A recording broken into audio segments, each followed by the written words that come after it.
Hello student, आप सभी को स्वागत है मेरे यूट्यूब चैनल पे। आज का जो टॉपिक है उसका नाम है बैंकिंग ट्रांजैक्शन।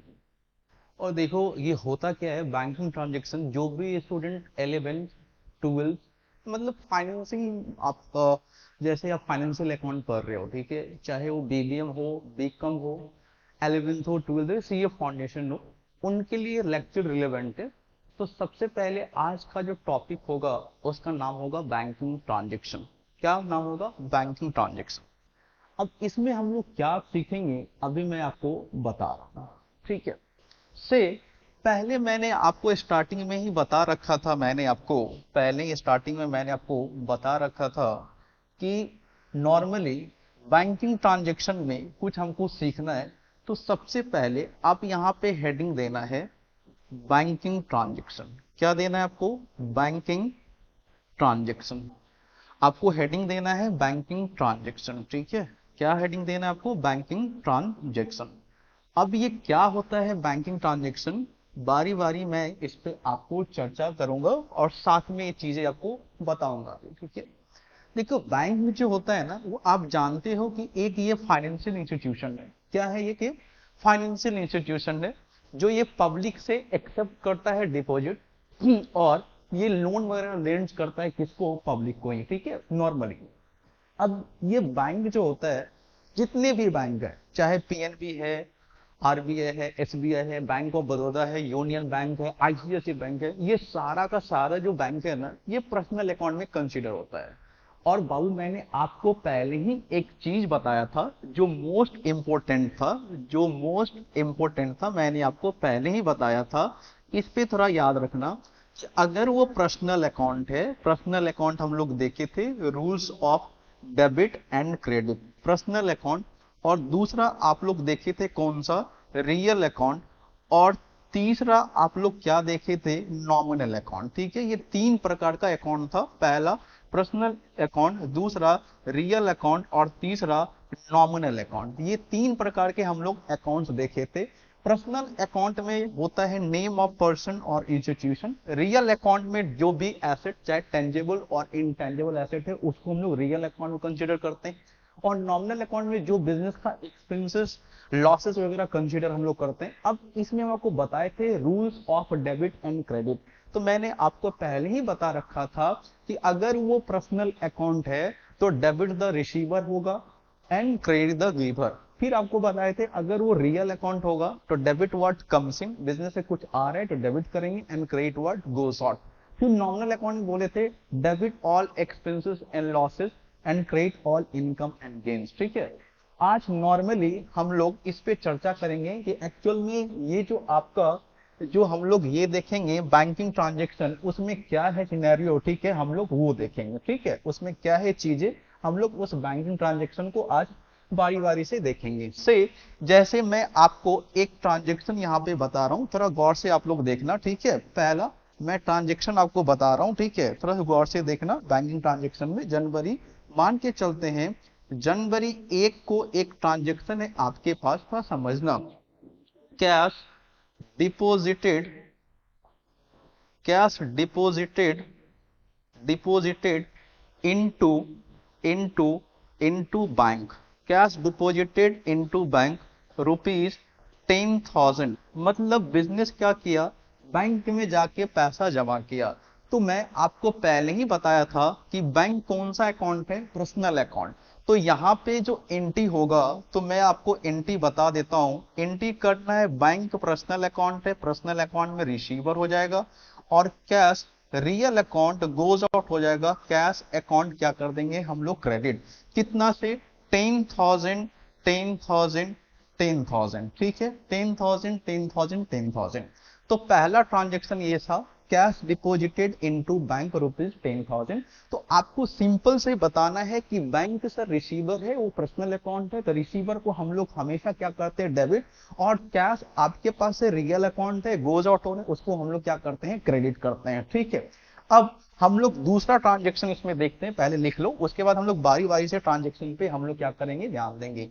अब मान के चलते हैं जनवरी जनवरी सेकेंड आपको एक ट्रांजेक्शन फिर दिया, कैश, यहां पे लिखो cash withdrawn, cash withdrawn from bank, from bank. अब ये कसम थोड़ी खाए हैं कि अगर बैंक से पैसा निकालेंगे तो बैंक में पैसा जमा नहीं करेंगे, और बैंक में पैसा जमा किए हैं तो बैंक से पैसा निकालेंगे नहीं, ऐसा थोड़ी कसम खाए यार, ठीक है। मैंने आपको नेक्स्ट बोला कैश विथड्रॉन फ्रॉम बैंक, ठीक है, RS रुपीज मान के चलते हैं 20,000, आप बैंक से गए और पैसा निकाल लिए। तो नॉर्मली जब आप बैंक से पैसा विड्रॉन करते हो तो कैश आपके पास आता है, ऐसा थोड़ी है कि कैश चला जाएगा, ठीक है। एकदम कोई भी आंसर, नॉर्मल सटीक आंसर बताओ कि जब आप कैश विड्रॉन कर रहे हो बैंक से तो आपके पास कैश आ रहा है, तो कैश अकाउंट हम लोग क्या करेंगे, डेबिट, क्योंकि ये रियल अकाउंट है, कम से डेबिट, ठीक है। और टू बैंक, बैंक आपका क्या है, पर्सनल अकाउंट है, यहाँ पे गिवर हो जाएगा कितना से, आपका 20,000 हम लोग ये एंट्री कर देंगे कि सर एक्चुअल में बिजनेस के पास कैश आ रहा है, cash real account debit what comes in, और बैंक जो है वो पर्सनल अकाउंट है, पर्सनल अकाउंट में क्या है वो गिवर है, तो गिवर को हम लोग क्या कर दिए, क्रेडिट कर दिए, ठीक है। अब क्वेश्चन उठता है इसका नरेशन क्या लिखना है, क्वेश्चन उठता है कि इसका नरेशन क्या लिखना है, तो नरेशन मैं आपको बता दूंगा, ठीक है। नरेशन लिखना है नरेशन लिखना है being cash withdrawn from bank rupees RS कर देना 20,000, बिंग लगा के सेम चीज पुट कर देना है, ठीक है, और इसको यहां से अंडरलाइन कर देना है। नेक्स्ट, उसके बाद हम आपको बताए थे एक होता है, ध्यान देना यहाँ पे, बैंक ओवरड्राफ्ट। ये क्या है, बैंक OD मैं शॉर्ट में लिख रहा हूं। ये बैंक ओवरड्राफ्ट क्या होता है ना, बैंक ओवरड्राफ्ट का मतलब होता है कि जितना पैसा आप बैंक में जमा किए उससे ज्यादा आप वहां से विथड्रॉन कर लिए। तो क्वेश्चन उठता है कि क्या ये सारे कस्टमर के लिए बेनिफिट अवेलेबल है, नहीं। ये चीज अगर दिमाग में, ये चीज अगर कचरा पड़ा हुआ है तो उस कचरा को अभी निकाल दो कि ये ओवरड्राफ्ट का फैसिलिटी केवल उस बंदा को नॉर्मली मिलता है जो करंट अकाउंट यूज करता है। और करंट अकाउंट नॉर्मली देखो, नॉर्मली बिजनेसमैन ही यूज होता है, करता है करंट अकाउंट का। हाँ, लेकिन ये भी है कि करंट अकाउंट पे हर एक कस्टमर को बैंक ओवरड्राफ्ट का फैसिलिटी नहीं मिल सकता है। जो तरफ फेथफुल इंसान हो, ट्रस्टफुल इंसान हो, किसके नजर में, बैंक के नजर में उसको ओवरड्राफ्ट का फैसिलिटी मिलता है। तो ओवरड्राफ्ट का मतलब होता है कि जितना आप बैंक में पैसा जमा किए उससे ज्यादा आप क्या किए, निकाल लें, ठीक है। तो उसको हम लोग क्या बोलते हैं, बैंक ओवरड्राफ्ट। और बैंक ओवरड्राफ्ट को मार्केट में इसका एक नाम और बोला गया है, कैश क्रेडिट। इसको हम लोग शॉर्ट में लिखते हैं CC, क्या लिखते हैं, CC, कैश क्रेडिट, ठीक है, या बैंक ओवरड्राफ्ट। अब बैंक ओवरड्राफ्ट जब होता है तो आपसे उस पे बैंक क्या करता है, इंटरेस्ट चार्ज करता है, ठीक है। आपसे उस पे बैंक क्या करता है, इंटरेस्ट चार्ज करता है। तो उसका ट्रांजेक्शन मैं आपको बता रहा हूं, से जनवरी 3 को एक ट्रांजेक्शन आपको मेंशन किया गया, ठीक है, लिखते जाओ अभी, ये बैंकिंग ट्रांजेक्शन है, मैं आपको एग्जांपल के थ्रू ही बता रहा हूं, ठीक है। से आपको ट्रांजेक्शन बताया, इंटरेस्ट क्या बताया, इंटरेस्ट चार्ज बाय बैंक। तो आप समझ जाओ कि बैंक आपसे इंटरेस्ट क्यों चार्ज कर रहा है। तो जो ओवरड्राफ्ट आप लिए होंगे, मतलब जो जितना पैसा आप बैंक में जमा किए उससे ज्यादा निकाल लिए होंगे, तो बैंक आप पे इंटरेस्ट चार्ज करेगी, ठीक है, जिसको हम लोग बोलते हैं interest charge by bank. Rupees मान के चलते हैं RS आपका 5,000 है, तो ये इंटरेस्ट मेरे लिए या बिजनेस के लिए खर्च है। तो हम आपको पहले ही बताए थे, यहाँ पे एंट्री जो करेंगे interest nominal account, interest account debit. और चूंकि ये इंटरेस्ट का पैसा बैंक से ही काट लेता है तो कर देंगे टू बैंक अकाउंट। बैंक मेरा पर्सनल अकाउंट में गिवर हो जाएगा, ठीक है, कितना से, आपका 5,000 और 5,000 ये नोट डाउन कर लो, ठीक है। तो नॉर्मली पहला एंट्री हम लोग देखे थे, कैश डिपॉजिटेड इनटू बैंक। तो एंट्री हुआ था bank account debit to cash withdrawn from bank, हम लोग बैंक से पैसा निकालते हैं तो cash account debit to bank. अब बताए थे कि जो ओवरड्राफ्ट का फैसिलिटी होता है, बैंक उस पे आपसे इंटरेस्ट चार्ज करती है, तो उसका एंट्री होता है interest account debit to bank account. Interest nominal account है, एक्सपेंस है, डेबिट किए, बैंक पर्सनल अकाउंट में गिवर है, इसीलिए उसको क्रेडिट किए। अब हम लोग नेक्स्ट ट्रांजेक्शन पे चलते हैं। से मान के चलते हैं आपको जनवरी, मान के चलते हैं जनवरी, ठीक है, जनवरी 3 को एक ट्रांजेक्शन है, जनवरी 3 को या जनवरी 4 को यहाँ पे लिखो, एक ट्रांजेक्शन है जनवरी 4 को, जनवरी 4 को एक ट्रांजेक्शन है, और मान के चलते हैं जनवरी 5 को भी एक ट्रांजेक्शन है, जनवरी 4 और जनवरी 5, ठीक है, मान के चलते हैं यहाँ पे है। अब लिखो, ठीक है, नेक्स्ट लिखते जाओ मेरे साथ यहाँ पे, ठीक है, क्या है आपको मैं बता रहा हूँ, ठीक है, नेक्स्ट, ठीक है, यहाँ पे लिखो bank, bank charge, charge rupees 10,000। आप जानते हो ये बैंक चार्ज जो होता है बिजनेस के लिए खर्च होता है, ठीक है, नॉर्मली बैंक चार्ज RS 10,000। उसके बाद हम यहाँ पे बता रहे हैं इंटरेस्ट, नेक्स्ट लिखो interest allowed, allowed by, by bank, bank ने आपको इंटरेस्ट दिया। देखो एक बार मैं फिर से रिपीट कर दे रहा हूं, जो मैं पहले एंट्री करवाया था जनवरी 5 को या जनवरी 6 को एक फिर से ट्रांजेक्शन है, मान के चलते हैं जनवरी 6 को एक फिर से ट्रांजेक्शन है, आप लिख लो जनवरी 6 को एक फिर से ट्रांजेक्शन है।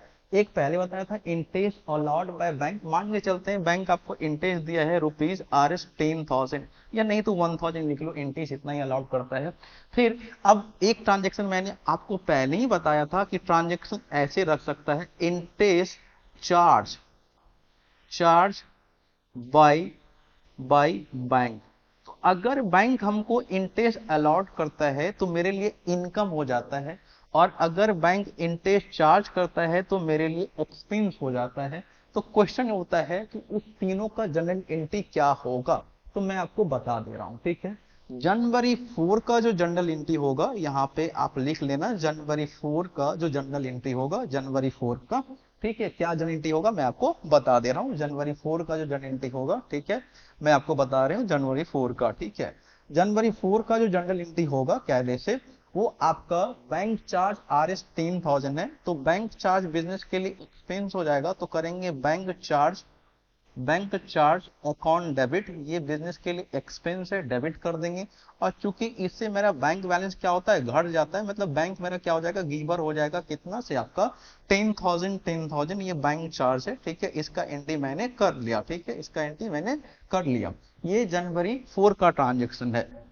उसके बाद ये जनवरी 5 को इंटरेस्ट अलाउड बाय बैंक, मतलब बैंक ने इंटरेस्ट दिया, किसको दिया, तो बिजनेस को दिया होगा। भाई किसको दिया होगा बैंक इंटरेस्ट, बिजनेस को दिया होगा कायदे से, ठीक है, किसको दिया होगा, बिजनेस को दिया होगा इंटरेस्ट, कौन, बैंक। तो इंटरेस्ट मेरे लिए क्या हो जाएगा, इनकम हो जाएगा, ठीक है, इंटरेस्ट क्या हो जाएगा मेरे लिए, इनकम।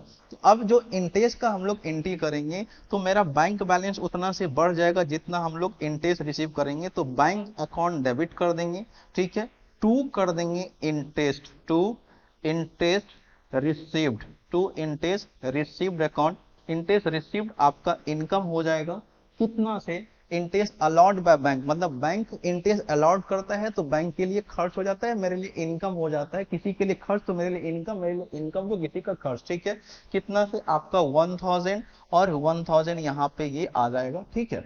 उसके बाद ये जनवरी 4 का एंट्री मैंने आपको बता रखा यहाँ पे, ये जनवरी 5 का एंट्री है, थोड़ा स्पेस कम है इसीलिए यहाँ पे लिख लो जनवरी 5 का एंट्री है। अब क्वेश्चन उठता है कि जनवरी 6 को जो हम लोग एंट्री करेंगे, जनवरी 6 को जो हम लोग एंट्री करेंगे, तो जनवरी 6 में इंटरेस्ट चार्ज बाय बैंक, तो बैंक आपसे इंटरेस्ट चार्ज कर रहा है, इंटरेस्ट आपके लिए एक्सपेंस है, इंटरेस्ट क्या है आपके लिए एक्सपेंस है, interest account debit to bank, आपका बैंक बैलेंस उतना से घट जाएगा, मतलब ये कहें कि आपका एक एसेट घट गया, कितना से आपका 2,000, 2,000, तो हम लोग यहाँ पे राइट डाउन कर देंगे 2,000, यहाँ पे राइट डाउन कर देंगे 2,000, ठीक है। ये हो गया बैंक चार्ज, ठीक है, ये हो गया इंटरेस्ट अलॉट भी हो गया, अब इंटरेस्ट चार्ज भी हो गया, ये सारे एंट्री मैं आपको 1 2 3, ठीक है। अब एक क्वेश्चन है बैंक चार्ज, बैंक चार्ज क्या है, बिजनेस के लिए एक्सपेंस है, तो उसका एंट्री कर लो बैंक चार्ज अकाउंट डेबिट, क्या कर लेंगे, बैंक चार्ज अकाउंट डेबिट, ये एक्सपेंस है, नॉमिनल अकाउंट में 2 कर देंगे बैंक, उतना से बैंक बैलेंस मेरा क्या होगा, घट जाएगा, बैंक गिवर हो जाएगा, कितना से आपका 10,000, 10,000, ठीक है, अभी तक, ठीक है, 10,000, 10,000 नॉर्मली ये लिख लो। आगे हम लोग बढ़ते हैं, इसको हम लोग हटाते हैं, ठीक है, नेक्स्ट, ठीक है, नेक्स्ट, नेक्स्ट चलो नेक्स्ट, ठीक है, नेक्स्ट हम लोग चलते हैं, आगे चलें थोड़ा, ठीक है, आगे चलते हैं, ठीक है। अब नेक्स्ट ट्रांजेक्शन आप लिखो, नेक्स्ट ट्रांजेक्शन लिखो, ठीक है, नेक्स्ट ट्रांजेक्शन लिखते हैं हम लोग। हाँ नेक्स्ट ट्रांजेक्शन लिखते हैं, ठीक है, नेक्स्ट ट्रांजेक्शन लिखते हैं।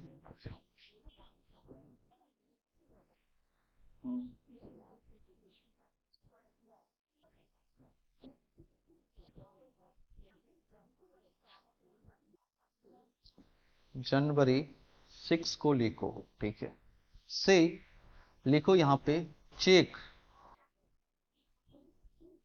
इशूड इशूड टू क्रेडिटर, मतलब आप क्रेडिटर को चेक से पेमेंट कर रहे हो, ठीक है। RS 10,000, बारी बारी से एक ही एंट्री करवाएंगे, ठीक है। अब देखो क्रेडिटर यहाँ पे क्या हो जाएगा, रिसीवर हो जाएगा। क्रेडिटर पर्सनल अकाउंट है, एंट्री करेंगे क्रेडिटर अकाउंट डेबिट टू कर देंगे हम लोग बैंक, ठीक है, टू बैंक। क्रेडिटर रिसीवर हो जाएगा पर्सनल अकाउंट में 10,000 से, और बैंक जो है मेरा क्या हो जाएगा आपका, ठीक है, creditor account debit, creditor account debit कितना से 10,000, ठीक है, क्रेडिटर अकाउंट डेबिट कर देंगे 10,000 से, और टू बैंक कर देंगे हम लोग कितना से 10,000, ठीक है। नरेशन अभी सेम कोट कर देंगे, लिखेंगे बिंग, नरेशन लिख देंगे being cheque cheque issued to creditor, ठीक है। यहां तक आप लोग लिखो, ठीक है, और इसके आगे हम लोग नेक्स्ट क्लास देखेंगे, ठीक है। आज के लिए यहाँ तक सीमित है, यहाँ तक आप लोग सारे जन नोट डाउन कर लो, ठीक है। चलो यहाँ तक हम लोग रखते हैं।